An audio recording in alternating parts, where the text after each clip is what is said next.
कर्नाटक के दावणगेरे से ये खबर है, जहां देश की आंतरिक सुरक्षा को तार तार करने वाले और अयोध्या के भव्य राम मंदिर पर हमले की रच रही जिहादियों का ये खुलासा जो प्लान था, खेल था, वो सामने आया है।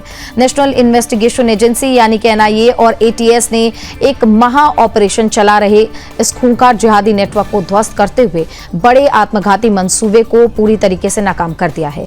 ये रूह कपा देने वाला सच एक बार फिर साबित करता है कि ये जिहादी कट्टरपंथी केवल और केवल अपने मजहब के सगे होते हैं।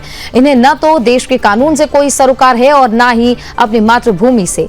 ये आए दिन ऐसी साजिशें रचते रहते हैं। मजहबी नफरत और जिहाद के नशे में चूर होकर ये देशद्रोही तत्व जिस तरीके से देश की धरती पर पलते हैं और बड़े होते हैं और अंत में उसी देश की संप्रभुता और हिंदुओं की आस्था के सबसे बड़े केंद्र पर हमला करके गद्दारी जो करने की कोशिश लगातार कर रहे हैं, जिस पर अब एटीएस ने चाबुक चलाते हुए पूरा इनका भांडा फोड़ दिया है।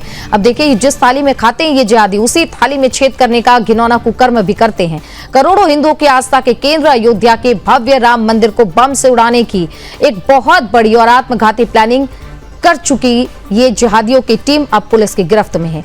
एनआईए के पुख्ता इनपुट के बाद से सुरक्षा एजेंसियों ने कर्नाटक के दावणगेरे से इस पूरे नेटवर्क के मुख्य मोहरे जिहादी मोहम्मद सुहेल को दबोच लिया है।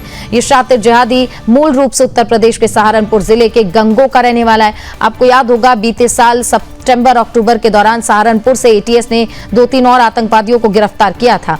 लिहाजा इस बात से माना जा रहा है कि हो सकता है ये उसी गिरोह का हिस्सा हो जो दक्षिण भारत में भी अपनी असल पहचान छुपाकर खूनी मंसूबों को लगातार अंजाम देने के लिए प्लानिंग कर रहा था। लेकिन इस प्लानिंग को एटीएस और एनआईए ने ध्वस्त कर दिया है। देखिए, ये जो आरोपी है ये पेंटर बनकर वहां पर छिपा हुआ था। जांच एजेंसियों को इस देशद्रोही जिहादी मोहम्मद सुहेल के बारे में जैसे ही पता चला तो तुरंत उसको पकड़ने की जो जद्दोजहद है वो शुरू हो गई और इनपुट मिलने के बाद से देखिए उसकी गिरफ्तारी हो गई है। उत्तर प्रदेश से लेकर हर तरफ अब इस नेटवर्क के खुलासे के बाद से लगातार सुरक्षा एजेंसियों की तारीफ भी की जा रही है।